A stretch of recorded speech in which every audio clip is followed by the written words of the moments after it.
We got another From Coach to Business podcast repost here for the holidays. This one is with Will Hoekenga, who's a copywriter. He has a site called copygrad.com, but he mostly does a lot of work with some big names in online business and all that kind of stuff these days, you know, selling millions of dollars of online products, all that.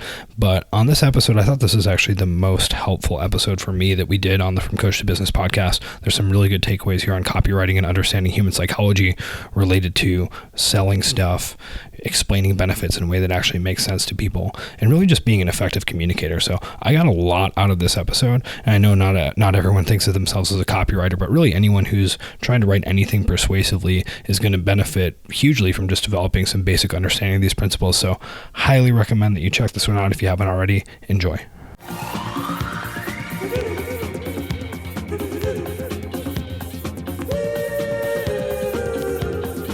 Welcome to the From Coach to Business podcast. I'm Todd. My friend Brandon and I have grown frustrated with the advice out there for coaches looking to start or grow their businesses. So we recorded some podcasts to help folks avoid some of the mistakes that we made when we were starting out. You can download our cheat sheet on starting and growing your fitness business at fromcoachtobusiness.com. It includes advice from our expert guests, as well as checklists and action items from each of our episodes.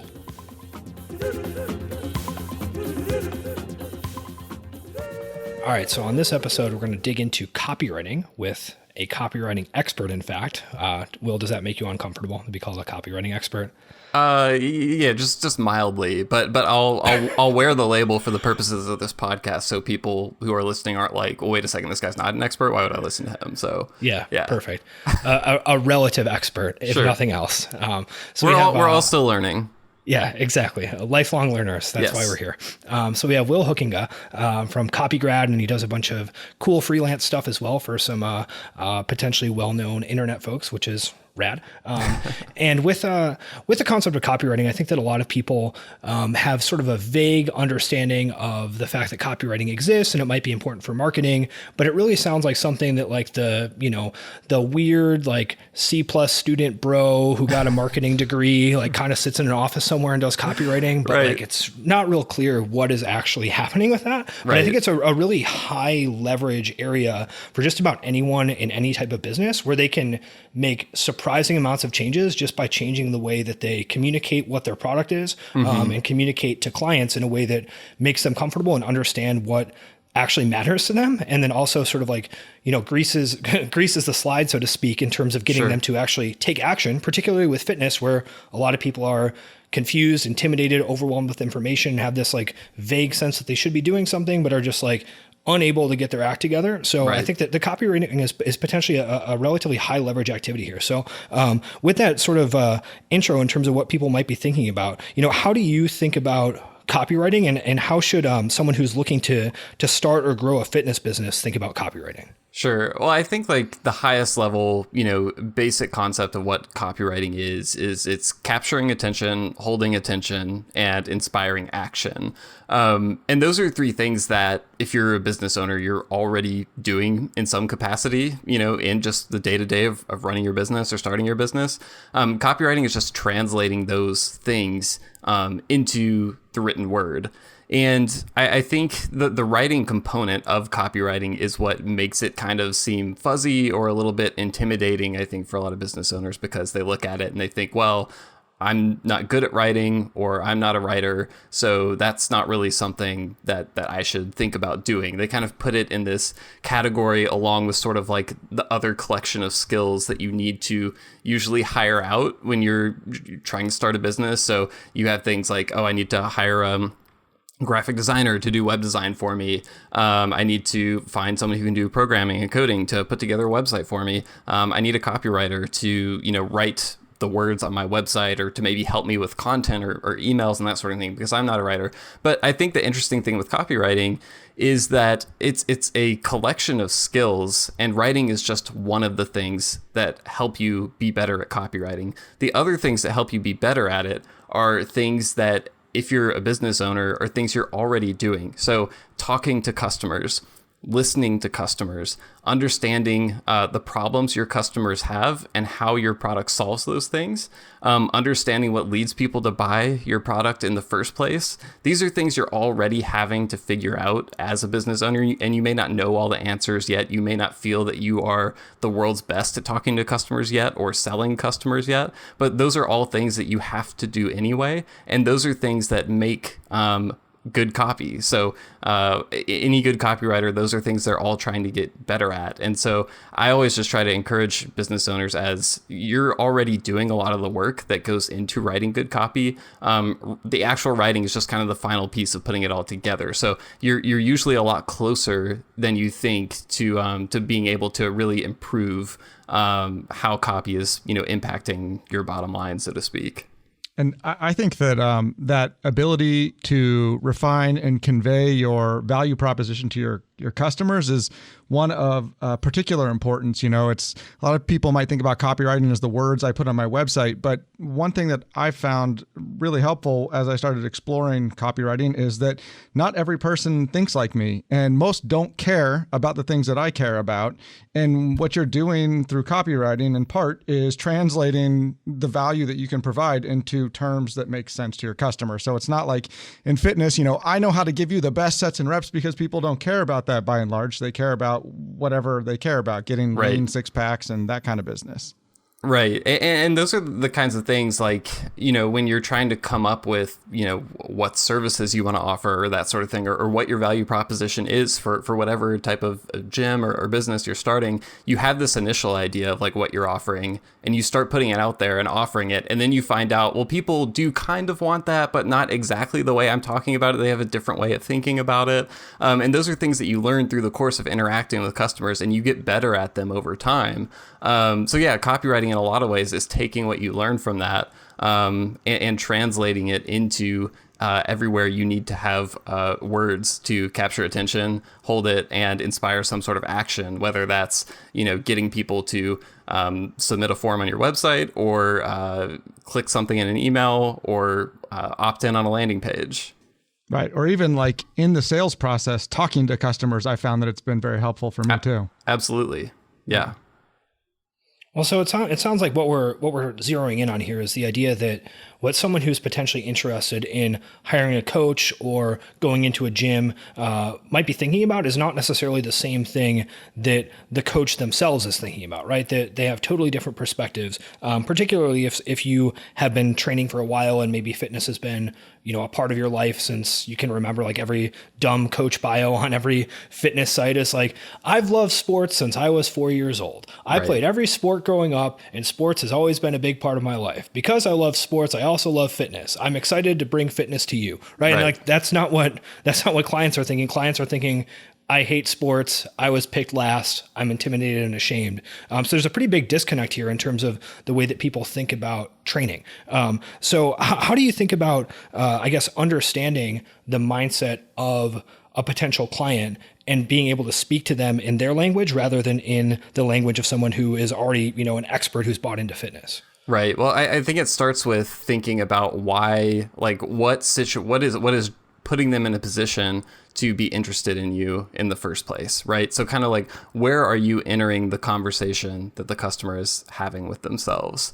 And depending on where you're talking with them, that might be different. So someone who walks in the doors at your gym, and they're going to be coming there for a very different reason than someone you may be trying to get the attention of via something like advertising or something like that.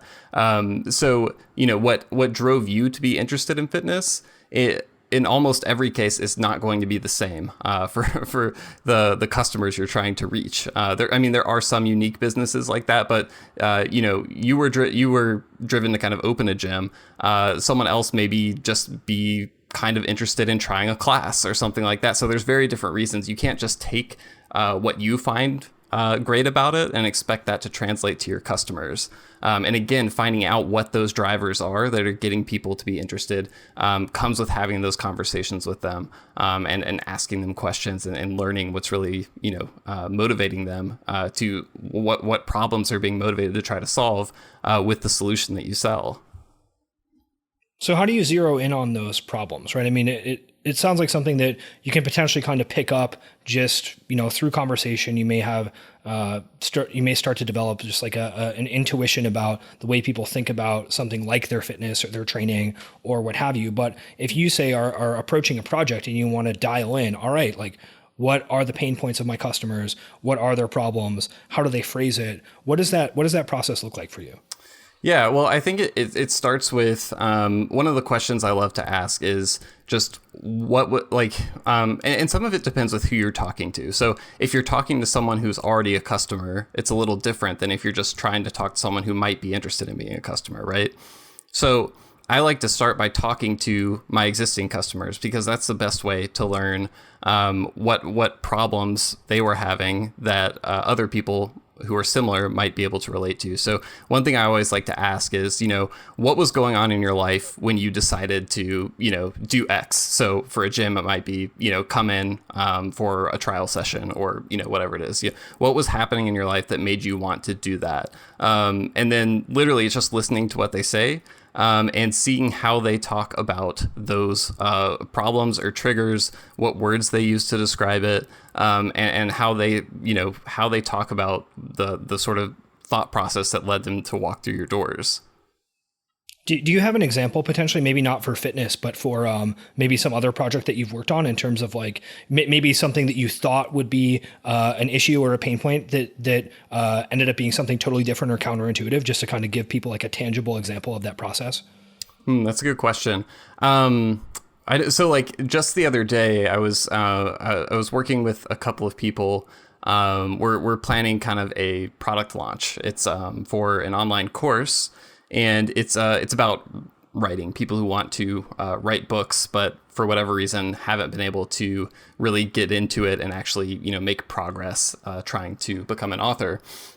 And one of the first things we wanted to do was to send out a survey to people who are on the email list to kind of get a sense of how they think about sort of where they are in the process, because there's like a lot of reasons that someone can get stuck when they're trying to write a book. There's maybe they have a problem with procrastination. Maybe they have a problem with being distracted. Maybe they are just like super scared of showing people their work. There's a lot of different things that can lead to that problem. So what we did was we created a survey that's, I think, about 4 questions long. And one of the interesting things about talking with customers is sometimes if you just say like, what's hard about, X for you? Like, what's hard about fitness for you? Like, that can be a hard question for people to answer, honestly, because sometimes they don't know, right?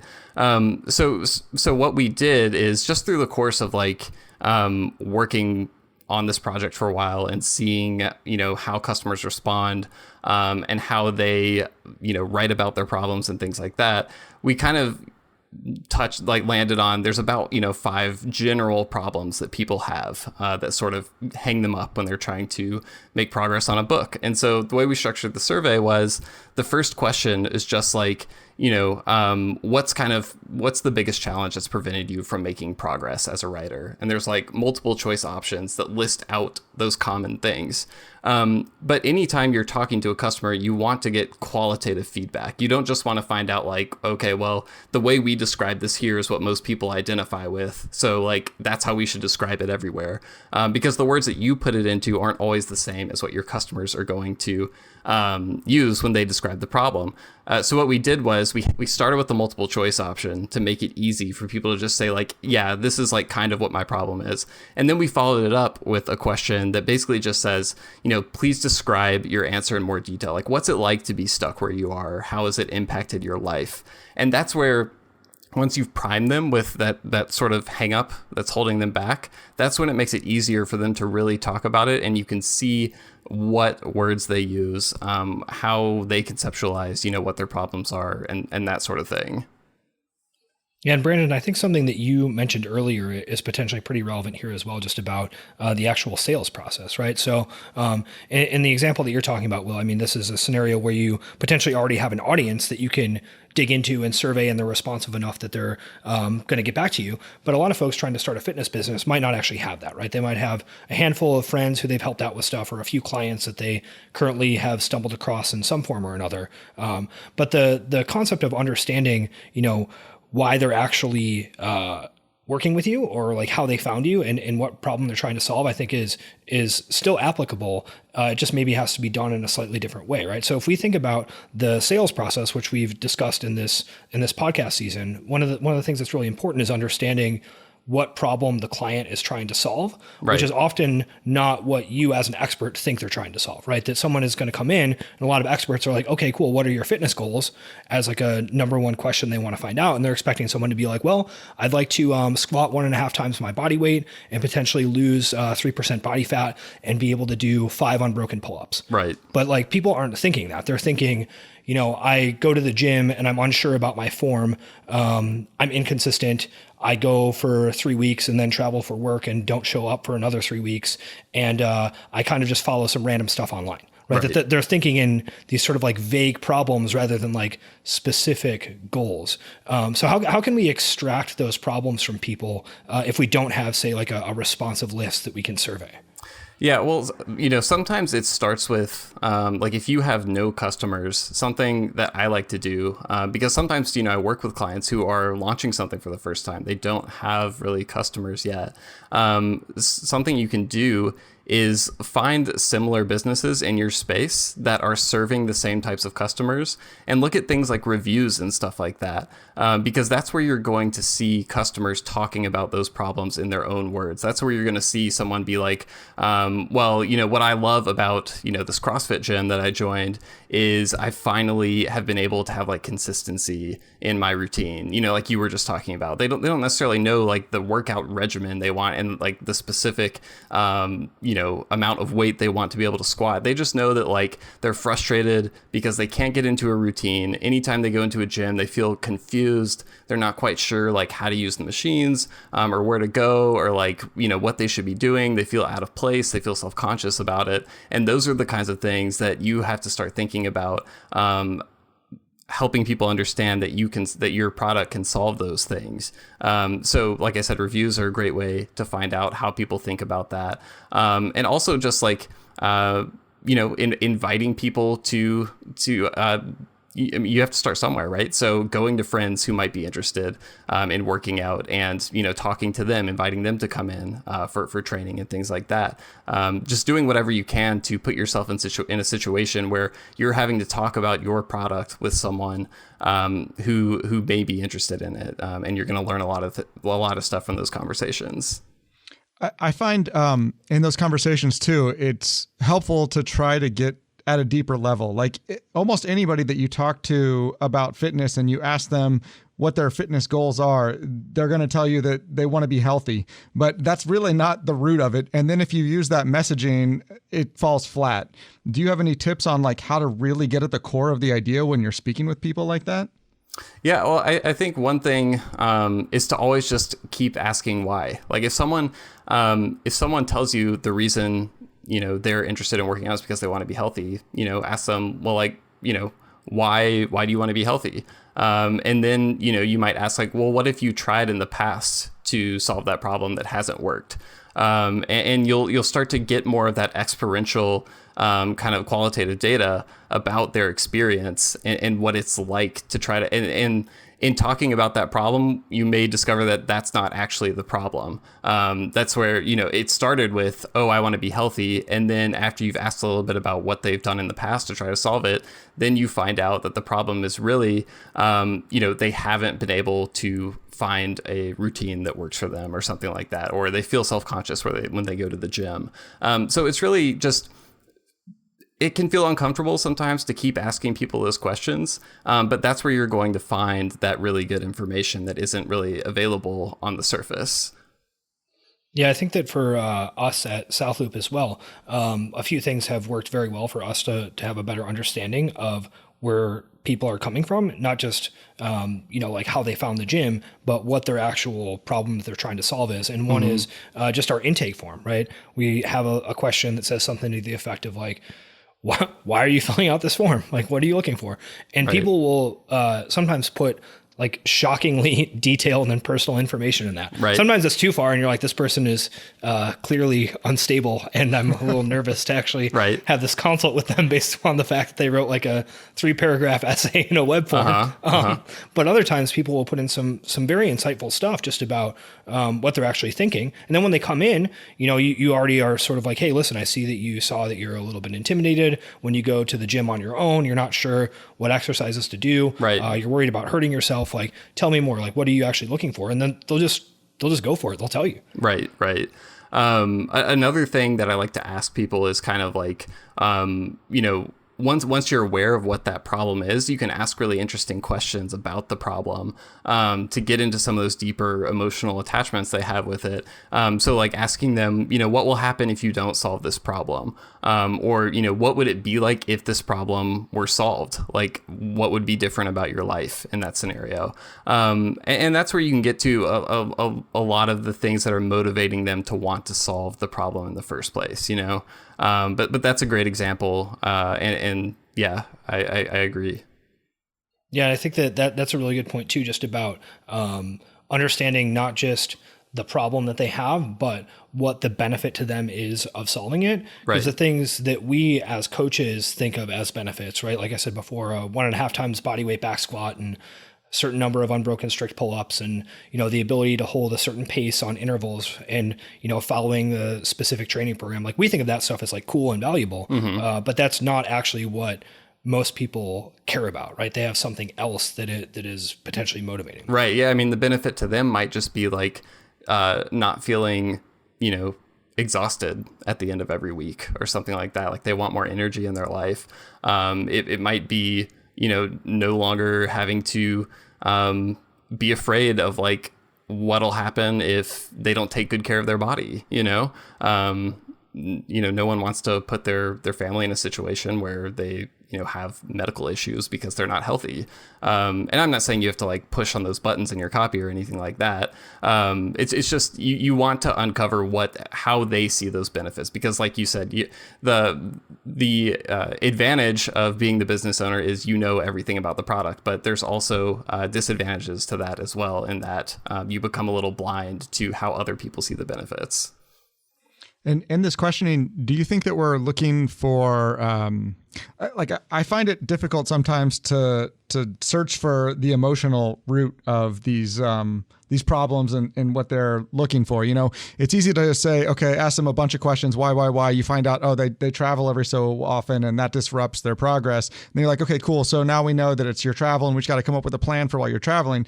When what might have sold them was actually just like hearing the emotional aspect of it and like not necessarily the logical, this is the feature that I want to give you that will fix you sort of thing.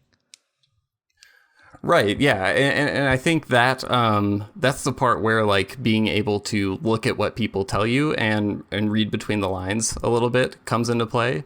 Like if someone says, they want to be able to have a routine while they travel, then you may have to infer a little bit what those benefits are to them. So, and those are things that you can learn a little bit more over time as you actually like put stuff out there about the product and see how people respond to it.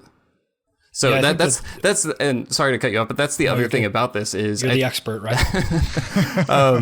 I think you want to build in feedback loops throughout the process. Like learning how your customers think about their problems doesn't just and the solutions and the benefits and everything. It doesn't just start at the beginning on an intake form. Like that is a great way to do it, and that's something you should absolutely be doing, is incorporating these types of questions into stuff like that, because then you have them for sure. But you want to incorporate feedback loops into as much as you're doing. So if you're sending out email marketing, like you want to encourage people to reply to you so you can see those replies, because that's a lot of times you'll get great qualitative feedback about your customers that you didn't even necessarily ask for, just because they knew the door was open and you gave them some kind of prompt to reply to you. So I think it's something that you constantly want to be doing with your customers. You always want to be listening, and you want to build in as many mechanisms as you can to be getting that automatically. So you're not having to constantly be like, well, I don't really know how people think about this because I haven't asked them about it in a while, you know? Yeah, and a lot of that stuff comes up in person as well. I think you mentioned that, Brandon, where it's like, if you're doing a sales process with someone, or you're doing personal training with someone, or coaching someone, a lot of these questions are going to come up organically and at some level, or even just, you can be a little bit more deliberate about it. Like, okay, maybe I should really find out specifically what these people are thinking. So something else I wanted to mention, Will, that you touched on, was this idea of reading between the lines, which I think is really insightful, right? And as you were talking about, I was thinking about the actual benefit to a lot of our members at South Loop who are joining the gym. And a lot of people actually have like a pretty interesting, I would consider like chief benefit of joining that isn't something that they would necessarily articulate, which is that a lot of them grew up being active at some level, right? Not everyone is like a serious athlete, but a lot of them played sports and then potentially played maybe like a rec league or an intramural sport in college, and then became a working professional, and they go to the gym on their own, and they all of a sudden no longer have like a group-based physical activity that they do a few times per week with friends. And people aren't going to say that, but after you see, 30, 60, 50,000, whatever, like people with a similar story of like feeling disconnected and lost and confused at the gym and like missing some sort of like sport or physical activity, you're like, oh, interesting. No one is articulating this, but if I kind of like read between the lines and aggregate these, I can sort of see where a lot of these people are coming from. For sure. And that's also the type of thing that sometimes isn't apparent for customers right away, but it's something that they realize over time. So like after they've been involved with something like CrossFit for a while, for example, and they started to form those relationships, they start to see, oh, like I didn't even realize this at first because I was just, interested in trying to stay active and be healthy. But I've really missed having this sort of community aspect of my life. And that's honestly one of the things I love about it the most. But you might not learn that if the only time you get feedback from them is like the first week after being a customer, for example. So that's another reason why, like you said, it's important to like continue having these conversations. And another thing is, depending on how your business is structured, you might not always be the one talking to the customers every day. Sometimes you'll have people on staff who are, touching customers a little more frequently than you are, not literally, but like, having conversations with them. And so it's important to talk about this stuff with those people too. So if you have trainers and things like that who are having these one-on-one conversations with lots of people on a daily basis and forming relationships with them, ask these same kind of questions to those people as well, and try to aggregate feedback. Like look at those people as like sort of touch points that have collected a range of feedback that you can get all at once, while keeping in mind that it's being filtered through someone who's, a degree, it's like creates a degree of separation between you and the customer. So you still want to try to talk to customers yourself, but aggregating some of that customer feedback from people who are involved with customers can be really helpful and speed things up for you. Like, if I'm working, a lot of companies that I work for are involved with software. And so if they have a sales team, the sales team is one of the first people I want to talk to because they're having conversations with customers every day. So not only do I want to talk to customers, I want to talk to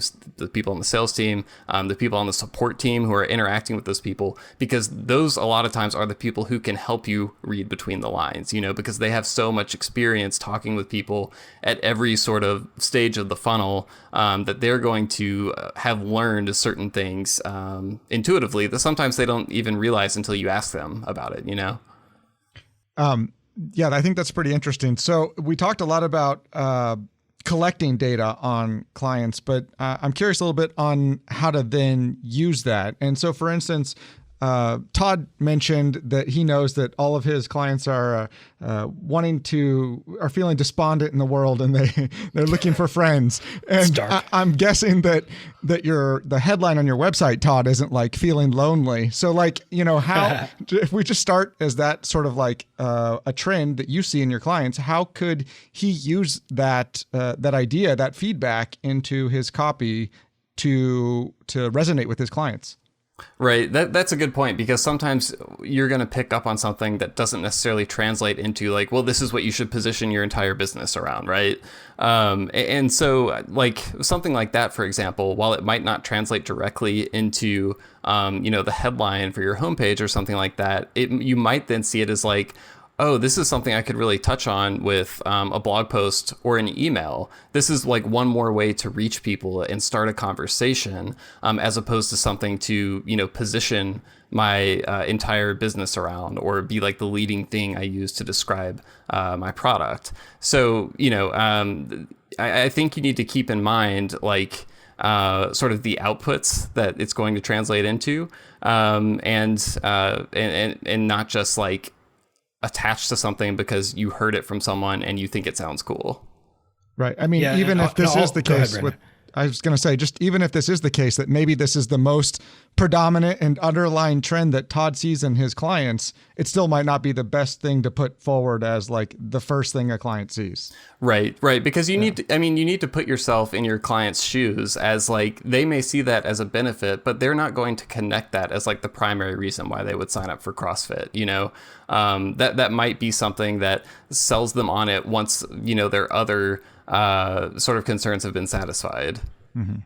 Yeah, and I'll add something here, because I've thought about this a lot, especially relative to fitness business. Mm-hmm. So I think that fitness is an area where people have their guard up, right? So in potentially other industries or scenarios, you can be much more just like direct about either the problem that you're trying to solve or the benefit that you're trying to offer.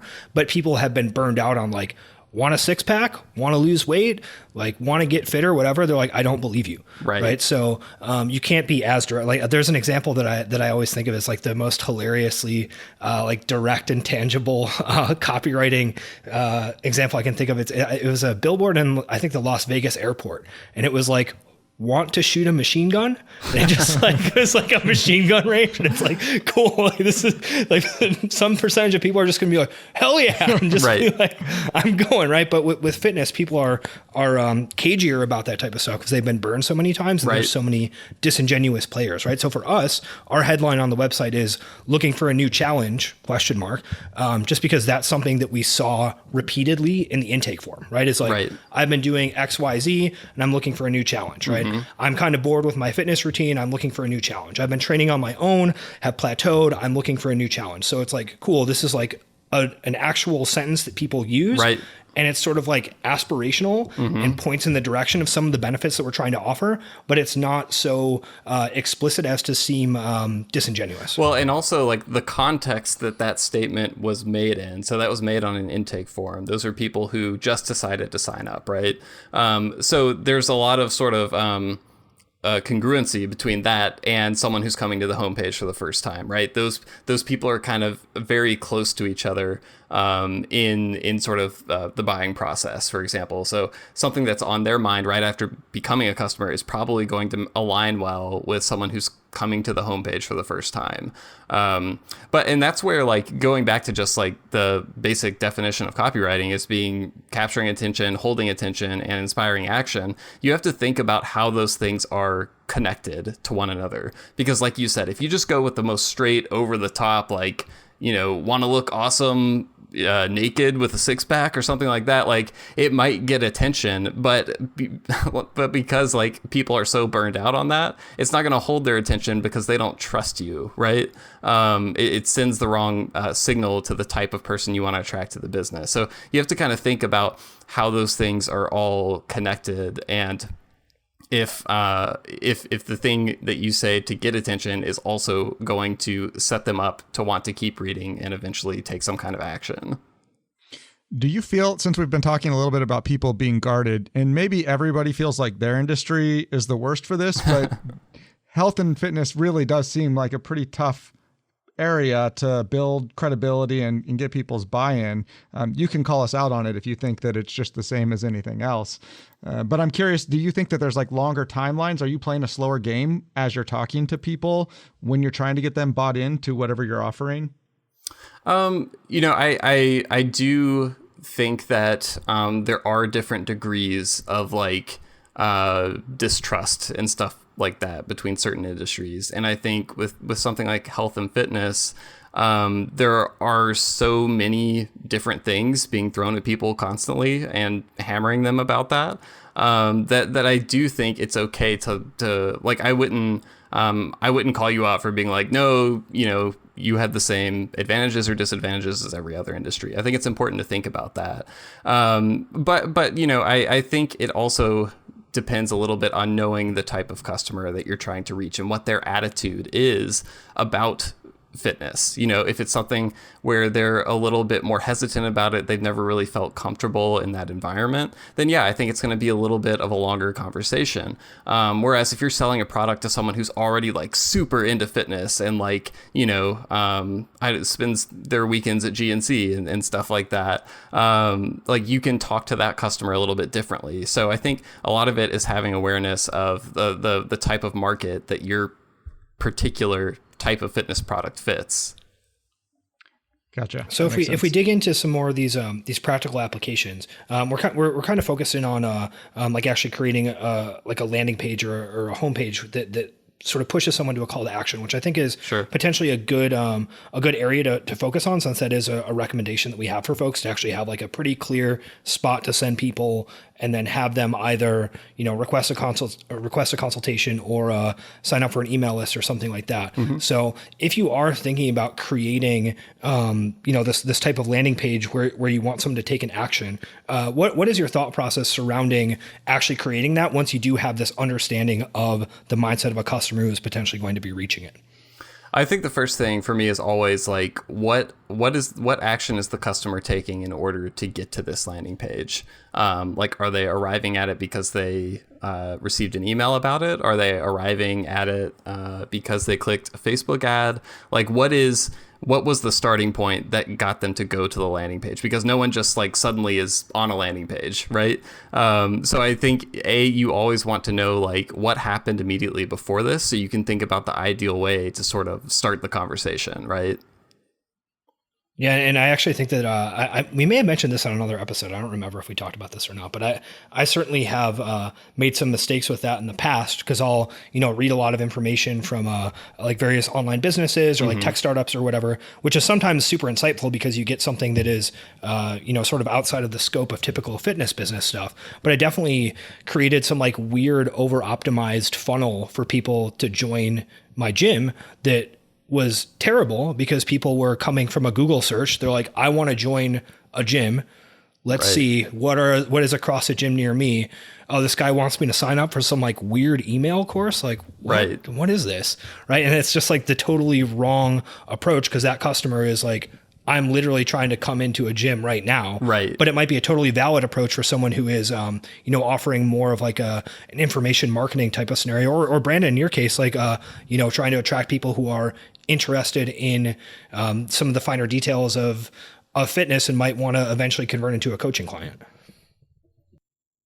Yeah, I think that like understanding the context of how people are getting to whatever asset you've created is really important. And I think that's where, like you said, like it sounds like you kind of modeled your funnel off of a funnel of someone else's business that was a completely other, like different type of business. So there was like a disconnect for a lot of your customers, because it was written to get them to take an action that like was totally different from what they were actually trying to take when they clicked to get to the page.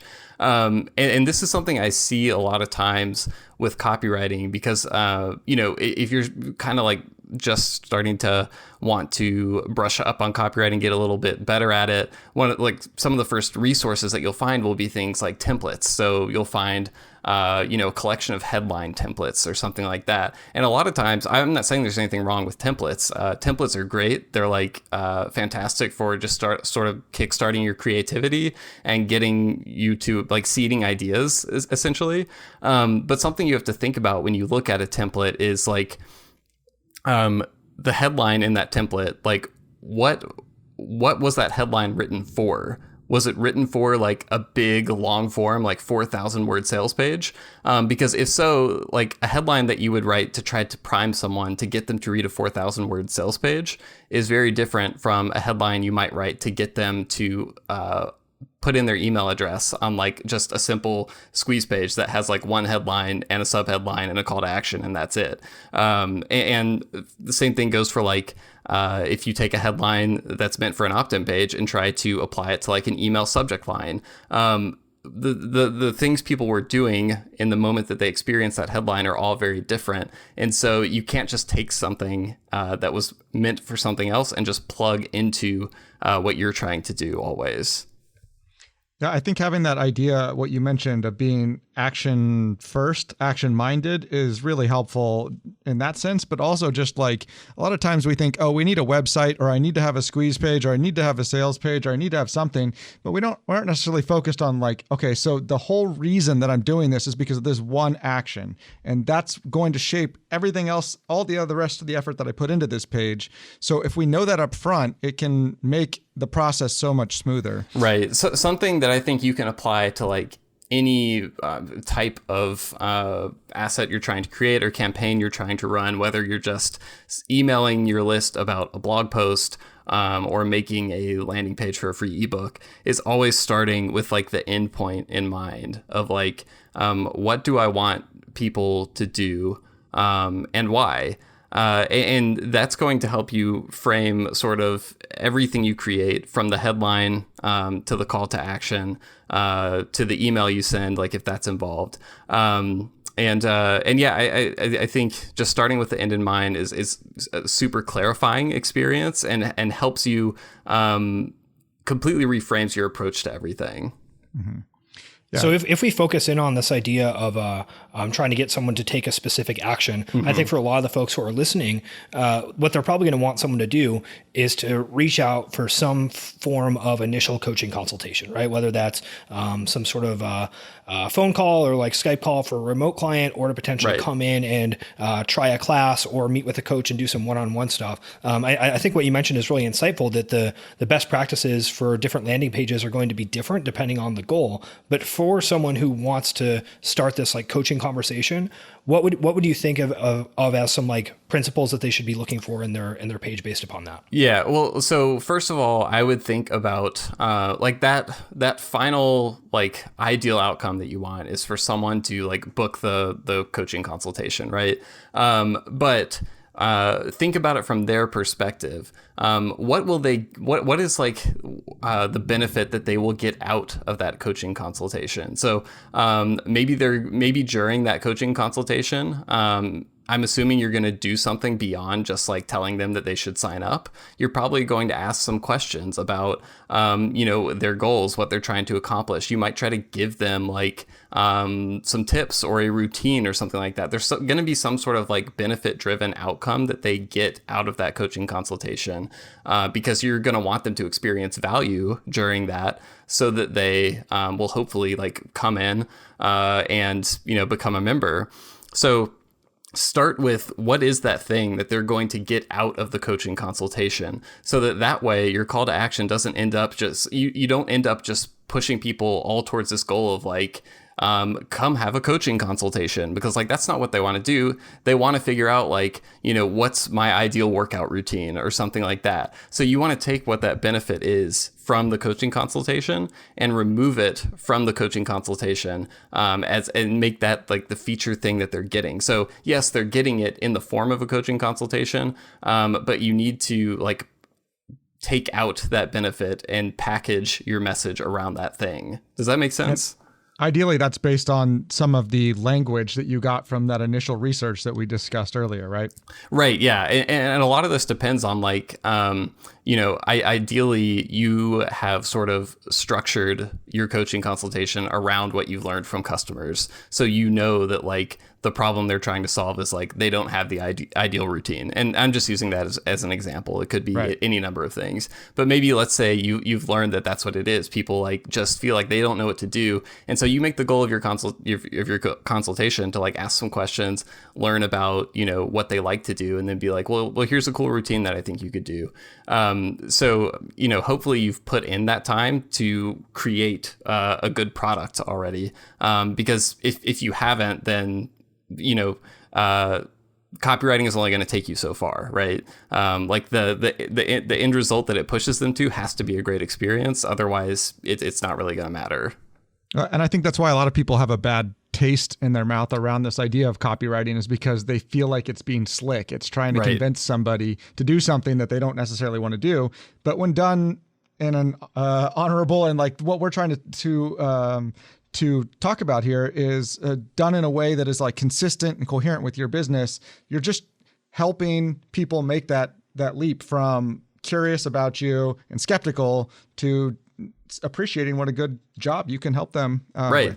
I mean, in a lot of ways, copywriting, even though it has that, people have that that kind of bad taste in their mouth about it a lot of times, and that's because there's so much high pressure salesy, like gross feeling copywriting that you encounter on a daily basis. Like, I mean, if you like scroll to the bottom of like any article that you read online and you see like the Taboola ads with like all, the clickbait titles and stuff, like I think a lot of times that's what people think of when they think of copywriting. But rather than thinking about copywriting as like trying to like trick people, it's your opportunity to build trust in your business, and so a lot of that is going to be with connecting with the right problems people want to have solved and putting that in your copy, which again comes from the research and really knowing your customers. But that's how I like to look at or frame copywriting for business owners, is like it's part of building trust with your customers.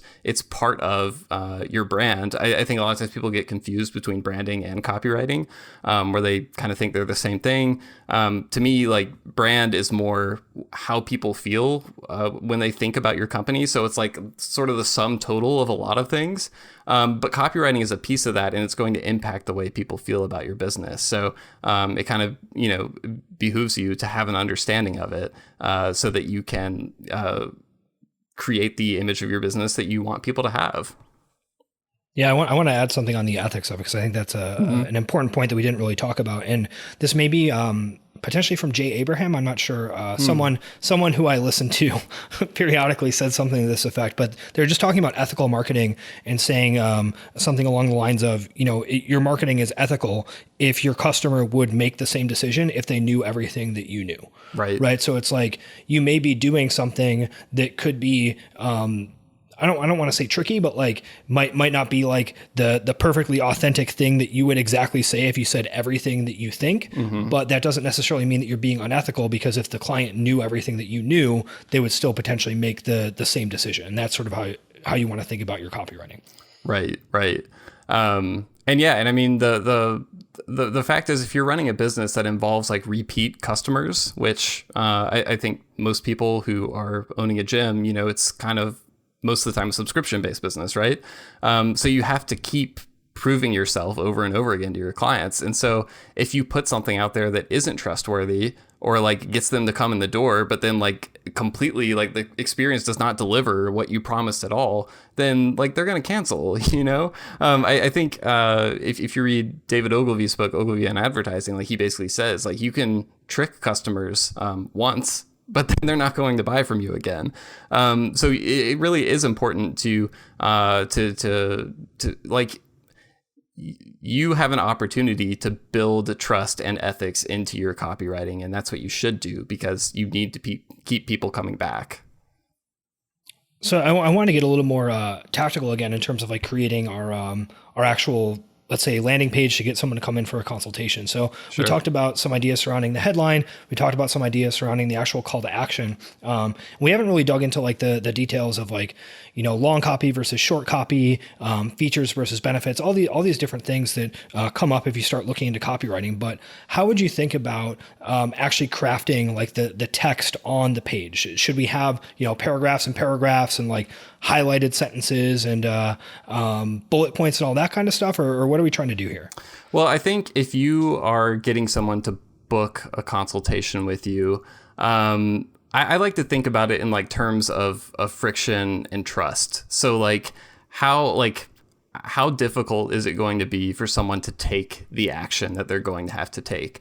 If it's like just clicking on a social media post that takes you to an article, like that's pretty low friction. There's you might end up just wasting 5 seconds of your time if the article isn't good. You can just like click and check it out and it's no big deal. So it might not take a lot of copy to convince someone to do something like that. To get someone to book a call with you, they're probably going to have some hesitancy. Like you said, there are some trust issues to overcome in, this industry. So they're going to need to know a little bit more, about what's in it for them if they get on this consultation call with you. And that goes back to, again, being able to translate the benefits of that consultation, being able to pull those out and put them front and center on the page so that people understand, oh, this isn't just like I'm getting a free health consultation. It's like I'm going to walk away with this with like a workout routine. And I know I can be confident in this routine because like I learned all about like why this trainer's approach is effective for like the problem for people like me who have like my challenges and stuff like that and feel like stuff doesn't work for them. So being able to check off those boxes and build trust and stuff is going to require a little bit more copy than just like probably a headline and a subheadline and a call to action, for example. But again, that's something that will depend a little bit also on the lead source of where people are coming from. If someone is just clicking to get to your landing page off of a Google search they did, and they know nothing about you before they got to this page, they're going to need to be able to trust and learn a little bit about you before probably they feel confident in booking that call. And that can be done, it might be done by showing more social proof on the page. Like if you have success stories or like testimonials from people who have been on this consultation with you and can say like, yeah, I showed up for this consultation and like got a great idea, for my workout routine. And I've, stuck to it for 6 months. I'm feeling great and that sort of thing. So, but on the other hand, if someone's like been on your email list for a super long time, and you have an established relationship with them and you're sending out a link to this page to people that are engaged and already have some familiarity with you, you may not need to make the copy as long. They probably already know you a little bit and you don't have to do as much heavy lifting with it. Yeah, I think that I've definitely made some of those mistakes in the past as well. Like I mentioned before, creating something like overly complicated for where someone is at. It's like instead of like you could have someone who's a super warm lead and maybe you just need to send them straight to that page to book a consultation. But because you saw someone else who has this like super amazing like 6-part sales funnel where like they opt in for a free ebook and then there's like a 5 email sequence that like does all this stuff and then asks them to do that. That might be great for prospects who are like totally cold and don't know you yet at all. But like if someone is already trusts you and is kind of ready to make that decision, they may not need to go through that long process. And that logic follows just within the context of a single page in terms of like how much you need to, talk to people before they're ready to take that action.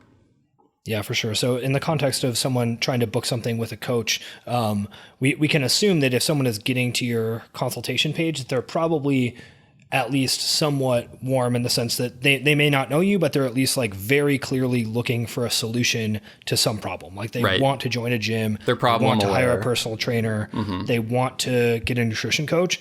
So it's relevant to have enough copy to build some trust and show what you do and show that you actually understand their specific situation. But we don't need like a 15-page sales page with, a bunch of bullet points and all that kind of stuff just to get someone to book a call when they're at that stage. Right. And you know, if it's let's say it's not a free call or you know, consultation session page, and it's a page for like a year-long subscription to like your CrossFit gym or something like that, and it's like a high dollar sale, like I have no idea what the pricing would be, but let's say it's like $1,000 sale or something like that. In that scenario, you're probably that's where a longer form sales page could come in handy, because there's a lot more friction in making that kind of decision than there is in making the decision to just get on the phone with someone for 30 minutes and see if they can help you, you know? Well, keeping in mind that it's context specific like that, for the rest of the content that goes on that page, how do you feel like frameworks such as Ada to help clarify the way that you structure things on the page? You know, we talked about action. Is that a good way for people to approach it? And if so, can you just outline what that is? Yeah, I definitely think frameworks are helpful. And like you said, AIDA is sort of a classic one. AIDA, it stands for attention, interests. Wait, what is the Desire? Desire. Yeah. Sorry. Desire and action. Expert, what? Yeah, I know. What is wrong with me? Another framework that I find really helpful is problem, agitate, solve. So you'll see, if you just think about that framework, you'll start seeing it in lots of places. But, you know, that's where that can help you sort of know where to start with your page. So if you want to take something like problem, agitate, solve, and apply it to a free call consultation page, you might, like we were talking about the call in terms of the benefit they're going to get out of it. But maybe then, you know, that's where you need to get to eventually, is getting them to like, be excited about the idea of like having this routine, like a custom workout routine. But what's the problem that solution is solving in the first place? Like, what problem are they having that makes that solution attractive? And then you can start with that problem in the headline, so that you can hit on something that like is bothering them right away, that really gets their attention. And then you can talk about that problem a little bit more, and you can sort of transition into the solution for it, and help them see sort of what your approach is like, and why it's something that will work for them in relation to like stuff that hasn't worked for them in the past, for example. Got it. So Todd, you should have a page on your site that says "lonely?" ? Give Todd a call. He can help. Lonely at the gym? I think they're not lonely in life. I think they're just lonely at the gym. Sorry, I distracted there. Go ahead. You were going to say something important. Well, yeah. So I think the other thing I wanted to focus in on is the actual process of writing, which, you know, can be very intimidating to people. That a lot of people don't think of themselves as writers.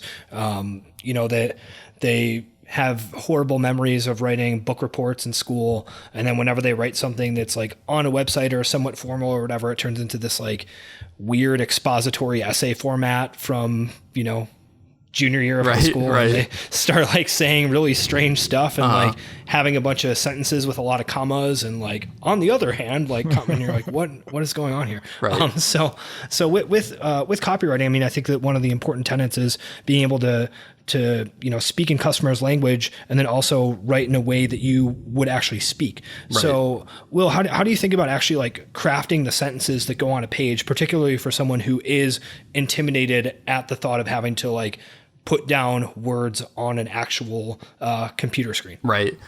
That you know, the issue of actually writing, I find that like it's really different depending on the person, like what ends up being helpful to them. Like for some people who are just like don't think of themselves as writers at all, like they don't even like writing an email to someone.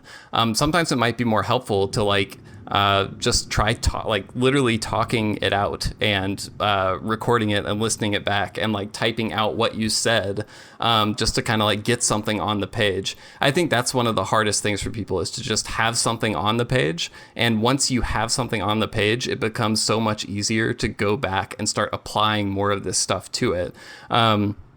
And one thing I like to do, and I encourage people to do, is really just look at every line in whatever you're writing, whether it's an email, a landing page, a sales page, Facebook ad, whatever, and just ask yourself with every line, like, what job does this line have? Like, if I were going to give each of these lines a job in this, piece of content that I've created, can I say that this line has a job? And if so, what is it? Like, what is it doing there? Because a lot of times what you'll end up doing just to get started is you'll just like kind of like barf something up on the page that like you like is just kind of, I call it crutch speak. It's like just something that you say because like you hear it all the time.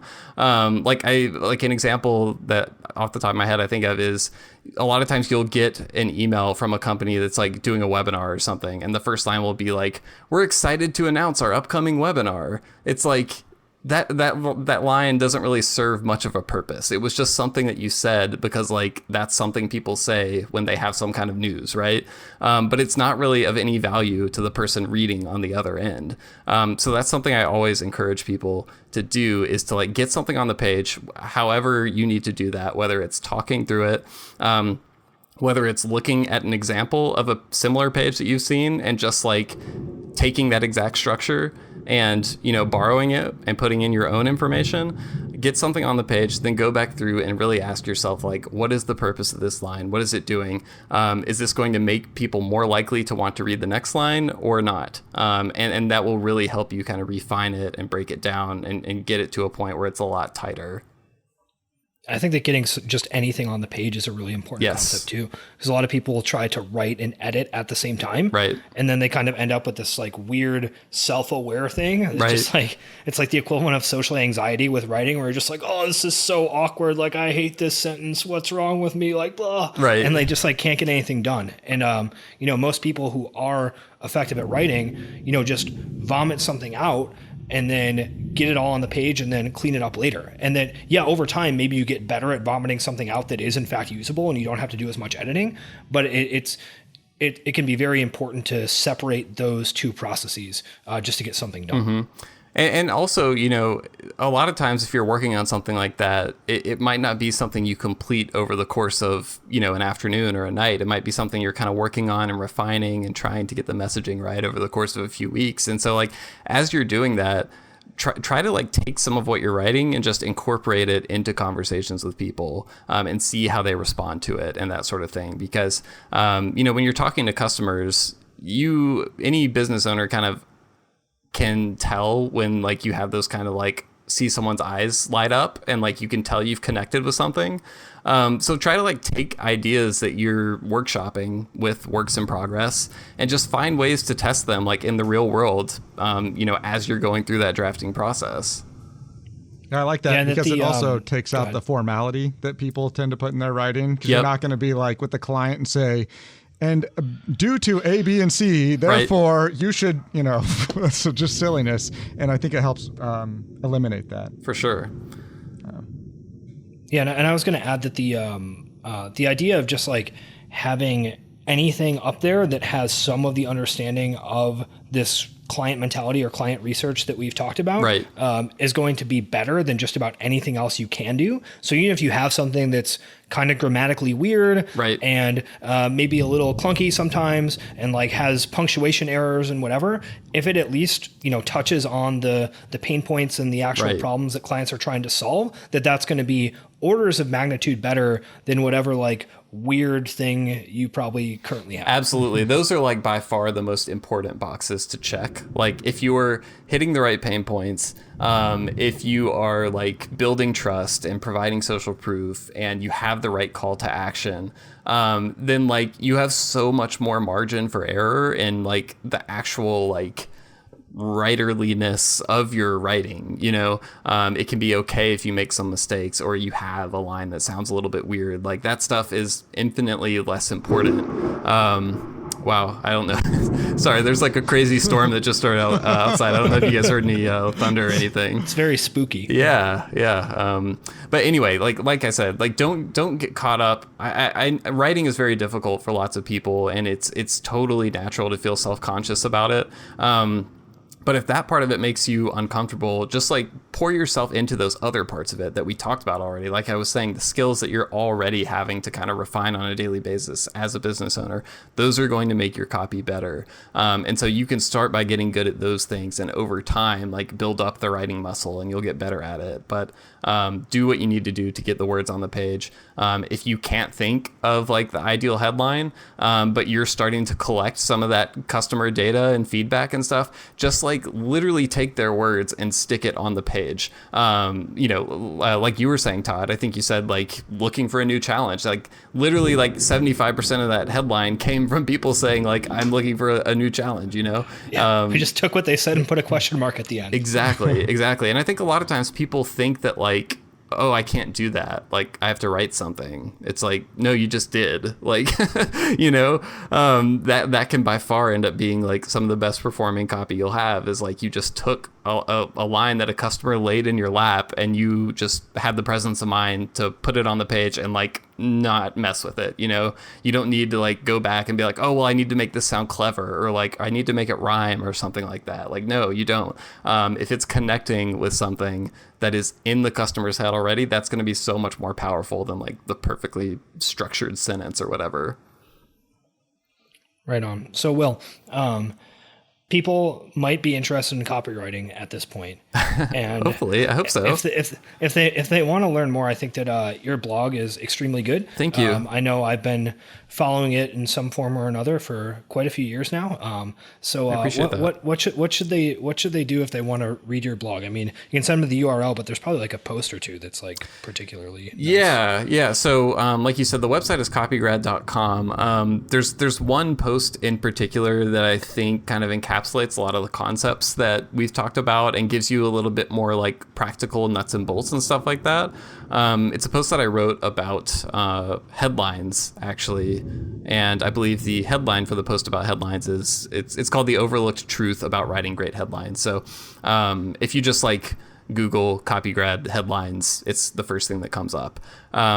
But I think that's a really good informative post. I also have a free guide on the site called the Homepage Copy Generator. That's just kind of like a framework for you to use when you're writing your own homepage. You can also take it and sort of, I think if you combine that with the headlines post, you can come up with a framework for writing lots of different kinds of pages. So those are a couple of things I would definitely check out. But also, like, don't stop at my site, because I want you to go to my site, but there's a lot of quality copywriting information out there. There's a website called Copy Hackers that I would highly recommend that has tons of good posts, great collections of templates. I think if you Google like copywriting templates, a post from Joanna's site, Copy Hackers, comes up. That's really fantastic for like giving you ammunition to just like come up with ideas and that sort of thing. So those are a couple of things I would check out. If you want to get a little nerdier about it and dig into some kind of like the old school copywriting stuff, those books are kind of what comes up a lot of times when you first start like Googling around about copywriting. A couple of my favorites, Advertising Secrets of the Written Word by Joseph Sugarman is a classic that, it's the kind of thing where it was written a while ago. A lot of the concepts are timeless. Some of it is a little dated, but it's really interesting. It'll give you some stuff to work with. And then Ogilvy on Advertising is another one that like not everything in it applies, but it's just like really entertaining. It's just like a really great read. Even if like you find copywriting a little boring, I think you'll really enjoy that. So take a look at stuff like that. And I think you'll put yourself in a different league from a lot of other businesses in your space that aren't even thinking about this stuff at all. That's something I like to tell, particularly business owners who like are trying to get better at their own copy, is like the fact that you're just putting in a little bit of effort is going to make you a lot better than plenty of people in your space.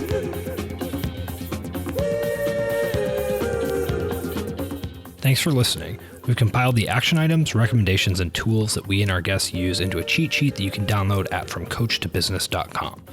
Download that cheat sheet and you can have all that stuff in one convenient location. Check out the rest of the episodes in the season as well for some more actionable information on starting and growing your fitness business.